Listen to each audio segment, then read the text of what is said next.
Assalamualaikum warahmatullahi wabarakatuh. Innal hamdalillahi nahmaduhu wa nasta'inuhu wa nastaghfiruh wa na'udzubillahi min syururi anfusina wa min sayyiati a'malina may yahdihillahu fala mudhillalahu wa may yudlilhu fala hadiyalah. Asyhadu an la ilaha illallah wahdahu la syarikalah wa asyhadu anna Muhammadan abduhu wa rasuluh.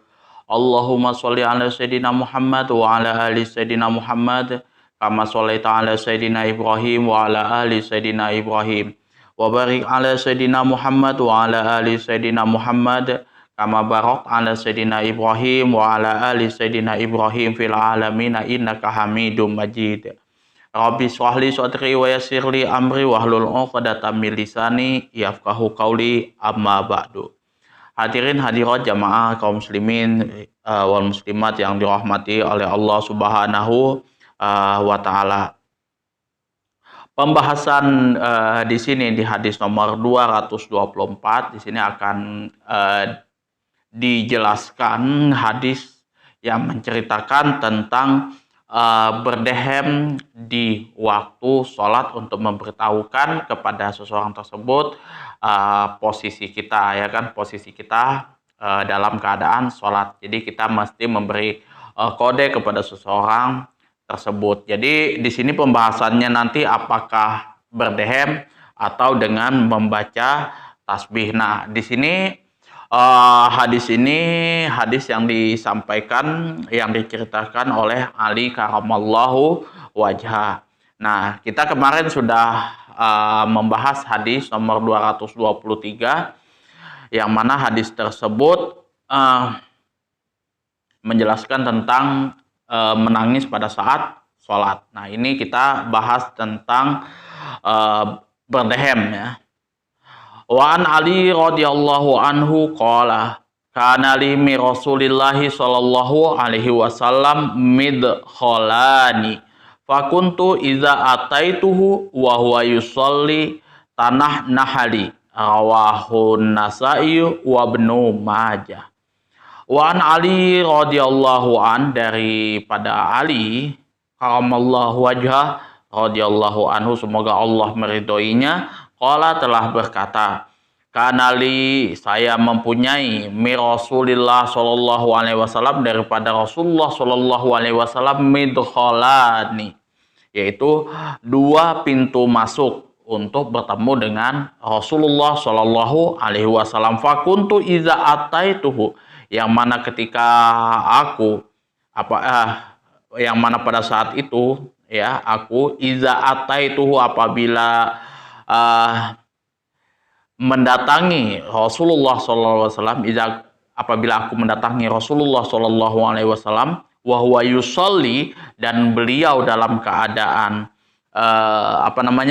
salat, tanah nahali, beliau berdehem kepadaku. Rawahu Nasa'i, hadis ini diriwayatkan oleh Imam An-Nasa'i wa Ibnu Majah, dan Ibnu Majah di sini. Nah, kita tadi sudah bahas hadisnya, bahwasanya Ali itu kalau misalkan mau bertemu dengan Rasulullah, itu yang mana pada waktu itu posisi Rasulullah sedang dalam keadaan sholat, maka Rasulullah berdehem. Itu fungsinya untuk mengetahui bahwasanya saya sedang sholat. Itu maksud daripada yang disampaikan oleh Rasulullah kepada Ali karamallahu wajhah. Nah, makna keseluruhannya di sini kalau kita lihat, Imam Ali karamallahu wajhah termasuk orang yang paling dekat dengan Rasulullah Shallallahu alaihi wasallam. Ia mendidik Ali dalam asuhan Nabi dan dibesarkan di dalam rumahnya. Tak heran apabila Nabi mempunyai dua kamar, yang satu khusus untuk Ali di situ. Jadi Ali karamallahu wajhah ini memang dia tinggal bersama dengan Rasulullah Shallallahu alaihi wasallam. Beliau ini adalah sepupu daripada Rasulullah Shallallahu alaihi wasallam, dari paman beliau, yaitu Abu Thalib bin Abdul Muthalib. Itu. Abu Thalib bin Abdul Muthalib. Jadi Rasulullah itu punya ada berapa ya? Ada 4 pamannya kalau nggak salah itu. Abbas bin Abdul Muthalib, kemudian Hamzah bin Abdul Muthalib. Nah baru ayah beliau itu apa namanya, Abdullah, kemudian Abu Lahab, di situ Abu Lahab bin Abdul Muthalib, saya lupa nama lengkap beliau ini. Kemudian yang selalu mendukung Rasulullah ini adalah Abu Thalib bin Abdul Muthalib. Itu paman-paman daripada Rasulullah Shallallahu Alaihi Wasallam. 2 paman Rasulullah yang masuk Islam yang saya tahu ya, yaitu Hamzah bin Abdul Muthalib dan Abbas bin Abdul Muthalib. Nah, Abbas bin Abdul Muthalib ini punya anak namanya Abdullah bin Abbas. Nah, ini salah satu cikal bakal nantinya kalau tidak salah pendirinya dinasti Abbasiyah, ini keturunan daripada Abbas bin Abdul Muthalib. Kemudian Abbas bin Abdul Muthalib ini juga adalah salah seorang sahabat Rasulullah Shallallahu Alaihi Wasallam, juga sepupu Rasulullah juga yang memang ahli tafsir. Ini Abdullah bin Abbas. Itu kelebihan daripada Abdullah bin Abbas. Nah, kalau misal Ali itu adalah sepupu daripada Rasulullah daripada Abu Thalib itu. Yang mana di antara sepupu-sepupu Rasulullah ini, Ali bin Abi Thalib ini dibesarkan dan dididik bersama Rasulullah Shallallahu Alaihi Wasallam, paling dekat dengan Rasulullah Shallallahu Alaihi Wasallam. Termasuk di antara kisah yang diceritakan Ali ialah apabila beliau masuk menemui Rasulullah Shallallahu Alaihi Wasallam sedangkan Nabi sedang sholat, berada dalam sholatnya, maka Nabi berdehem kepada Ali. Hal ini terjadi dalam sebagian waktunya. Jadi dalam sesekali waktu itu Rasulullah berdehem kepada Ali. Tetapi kebanyakan Nabi Shallallahu Alaihi Wasallam mengucapkan tasbih kepada Ali. Dan tasbih adalah paling utama sekalipun berdehem tidak membatalkan sholat. Ini menurut pendapat yang paling sahih ya, yang paling kuat. Jadi kalau misalkan teman-teman mau ngasih kode ya, apabila ada orang masuk ke rumah kita sedang sholat, maka upayakan kita mengucapkan tasbih atau kita mengeraskan suara bacaan kita. Itu sudah pasti tahu ya kan. Tapi kalau sudah kalau misalkan di Indonesia kalau sudah berdiri bersedekap seperti ini, ya sampai nggak tahu tuh wallahu alam. Cuma kan biasanya kalau di rumah kita belum bisa masuk kayak gitu kan. Nah itu berdehem, mengeraskan suara dan lain sebagainya. Analisis lafadznya di sini adalah madkhalani, yaitu 2 pintu masuk untuk bertemu dengan Rasulullah Shallallahu Alaihi Wasallam. Lafadz ini berkedudukan sebagai isim dari kana yang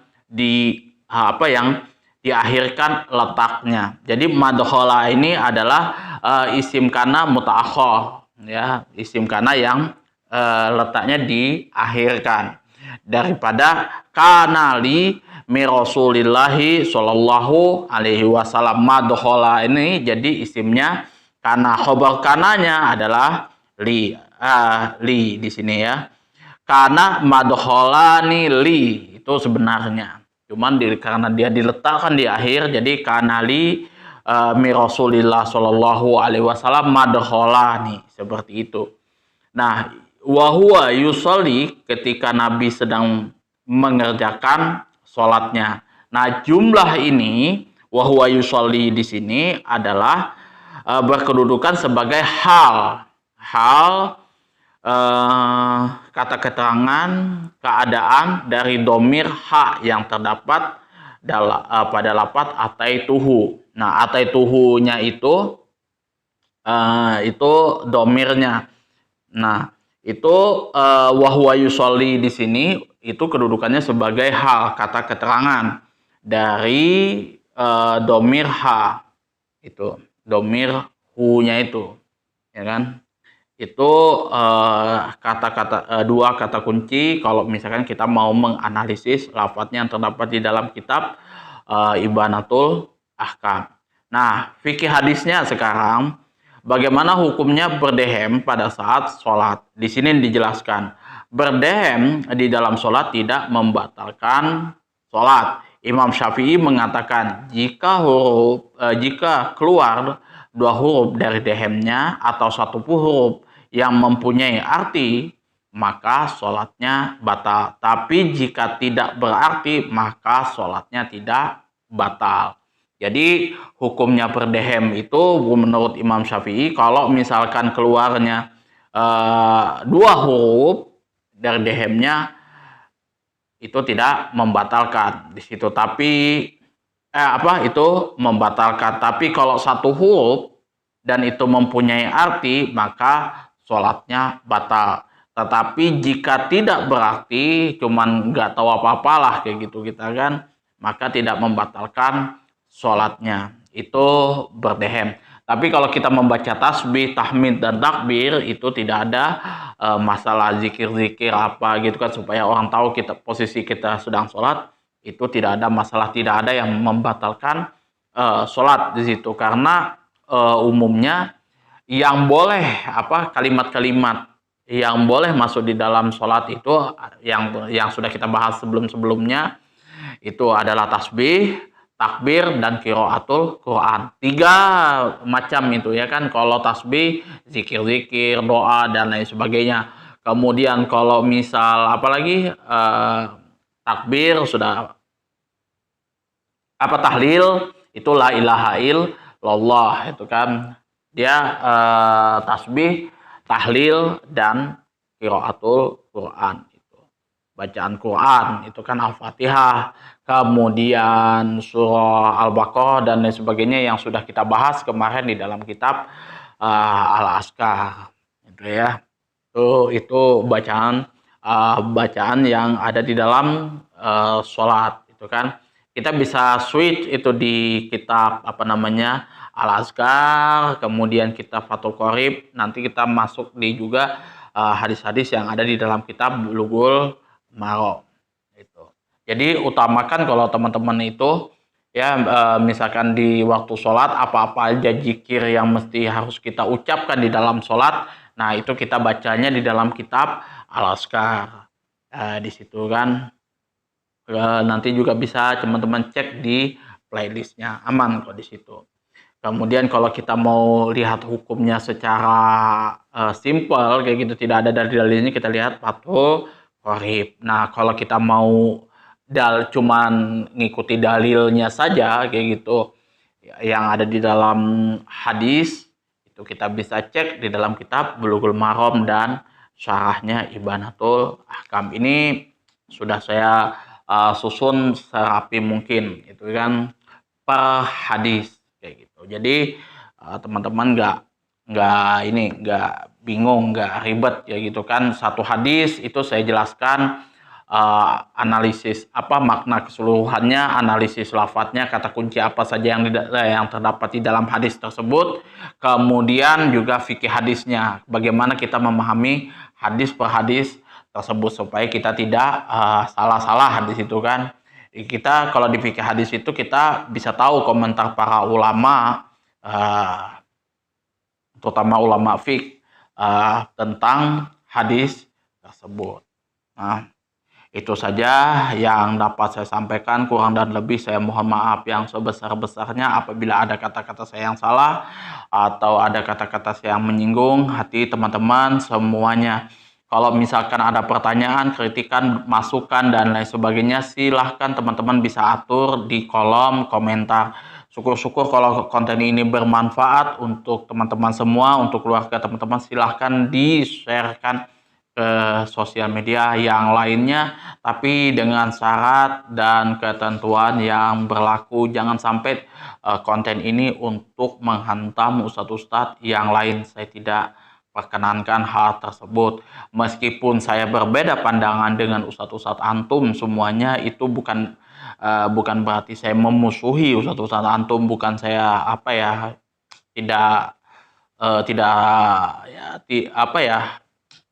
nggak suka dengan ustadz antum, nggak seperti itu. Tapi memang kitab kita berbeda, pemahaman kita berbeda. Nah makanya dari semua apa ya hukum-hukum dan lain sebagainya saya cekkan di dalam kitab-kitab yang menjadi landasan saya dalam berargumen. Akhir kalam wabillahi taufiq wal hidayah. Assalamualaikum warahmatullahi wabarakatuh.